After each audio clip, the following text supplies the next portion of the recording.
It is no secret that men have become the pariahs of the Western world, and Von Goebel knows it. So do yourself a favor by embracing your inner bastard by buying this book.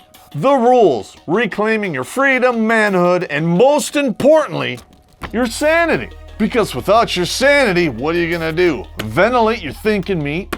Jump off bridges and drink yourself to death? Nobody needs that. If you want to buy this book, links are in the description. I'm not a beggar, not gonna beg you. That's not what I do. End the commercial, go away.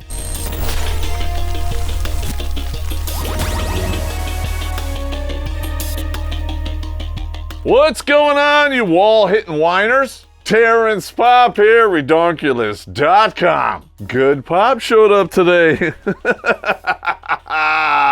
Because I have good news for the dudes. All of that stuff that you used to do, women called it chivalry, you don't have to do it anymore!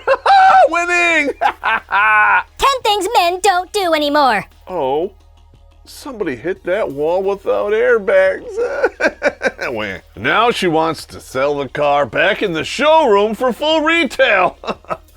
Good luck with that. I know I share the sentiments of many women, especially those women who have had the fortunate experience, like myself, of being treated well by men. When you've been treated well, you can't just accept the BS that goes on with today's dating scene. Things that were once taken for granted are now just memories, and sometimes those things are altogether forgotten because the nonsense seems to be the status quo. You want to know why people lease newer cars?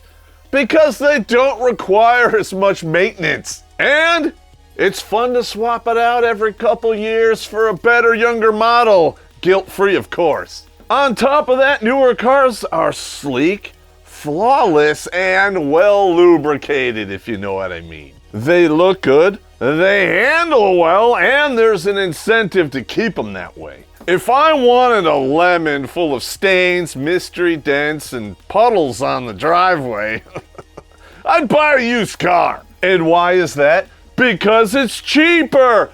It's value tanked as soon as the first dude took it off the lot. Elaine Flowers thinks men should be paying showroom prices for bumper cars. Get out of here! Here's a countdown of things men don't bother with anymore. Number 10, men don't ask women on dates anymore. Speaking on behalf of men everywhere, why the hell should we? They're called meetups now. WTH. Miss Flowers, I know you don't want to hear this, but when we ask you to meet up, it's just us being polite. We're giving you the privilege to pick the time and the place so you feel comfortable. Because despite the fact men are 7 times more likely to be attacked in the street, your safety is more important, right? That's not really a joke. I disagree. I find it hilarious. I understand that since the emergence of online dating that meeting a new person in a public place is necessary under those circumstances. No problem there. It's also safer for dudes when there's video surveillance because, that's admissible in court. But what has happened is it has taken the place of real dating. In those instances where 2 people know each other, the guys are requesting to meet the woman at a location to hang out as opposed to actually picking her up to take her out. Sorry, you do not get to pick and choose on the type of equality you get. There's only one type. No one promised you equality of happiness, only opportunity.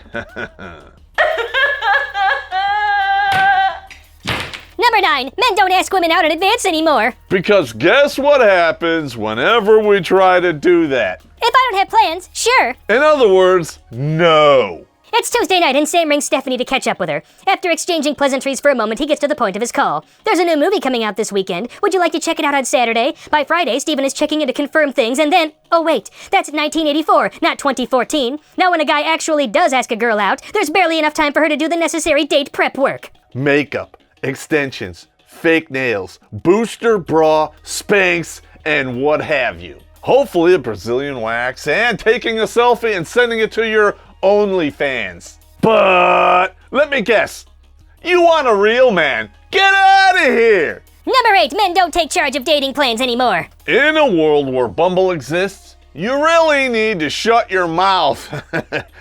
Unless you want to peg D in it. But I'll tell you why. Because every dude alive has lived out this scenario. It's the holidays. You ask your woman point blank to her face, what do you want for Christmas? Oh, I don't know. Surprise me. Perhaps I stuttered here.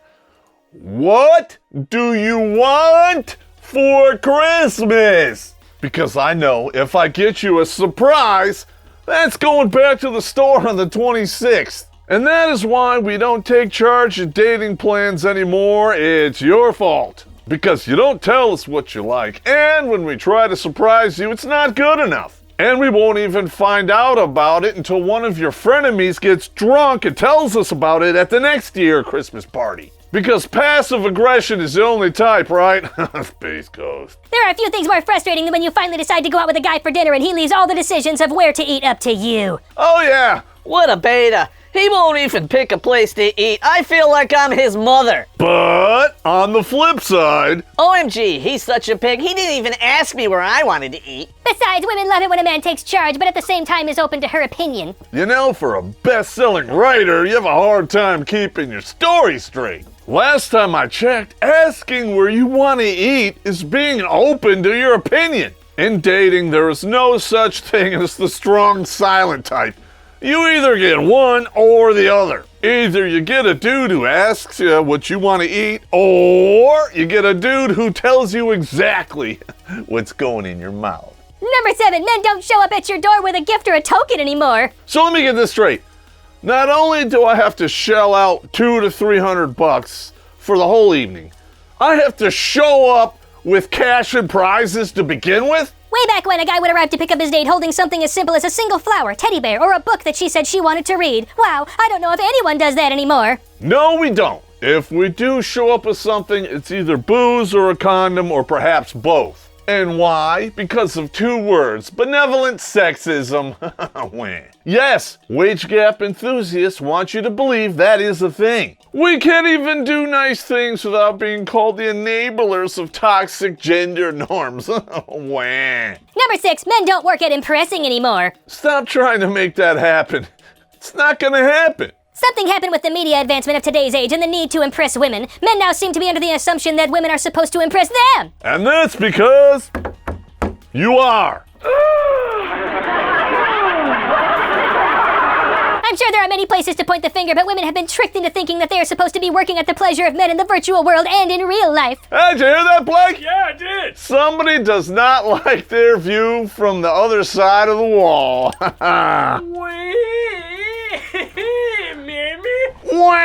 You should be trying to impress us because us men, we're the prize. And you know it. Instead of accepting that, leftists and the media are trying to make us feel ashamed, just like you're doing right now. Do you believe that men are the prize? No. So women are the prize. Hell yeah. Speak on it. Speak on how women are the prize. Prize. Because I think men need women more than women need men. What happened to men working to prove that they are worthy and capable of being with a woman? Something is definitely wrong here. So it's natural and completely expected for men to grovel in the face of women because of vagina and reasons. But heaven forbid women should prove themselves worthy of that princess treatment. You might think all women are queens. So was Marie Antoinette, and we all know how that all worked out. Number 5, men don't give meaningful compliments anymore. What Miss Flowers is trying to say is the men that she wants are not giving her meaningful compliments anymore. I'm referring to men only taking notice of a woman's physical attributes. And I'm not referring to locker room jargon either. I'm talking about a man extending this nonsense onto the woman and trying to pass it off as compliments. If men got an electric shock every time they complimented a nice set of tits, they would actually stop doing it. But if I get a blowjob and a steak every time I do it, nice rack, Screen 5. So why don't you talk to the rest of your squealing harpies and stop rewarding this bad behavior with free poon? Number 4, men don't ask women to dance anymore. Well, now that crime labs can process touch DNA, Space Ghost is on. You're at a club or even a private party, and unlike back in the day when there were couples, there are groups of women on the dance floor and men standing on the sidelines either ogling them or ignoring them altogether. Because they're damned if they do and they're damned if they don't. Wah. If they stand on the sideline and stare at you, well, they're just creeps. If one of them breaks ranks and asks you to dance, and you don't like him, he's still a creep. Unless he buys you and the herd you're with a bunch of drinks.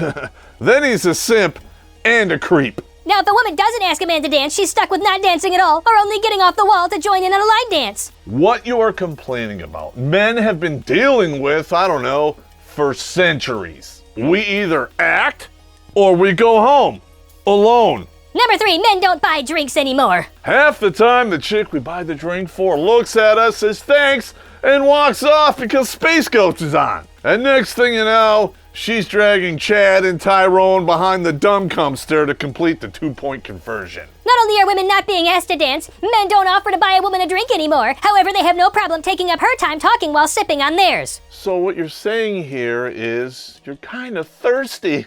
Wah! You made this mess. You clean it up, you old beef and cheddar. Screen 5.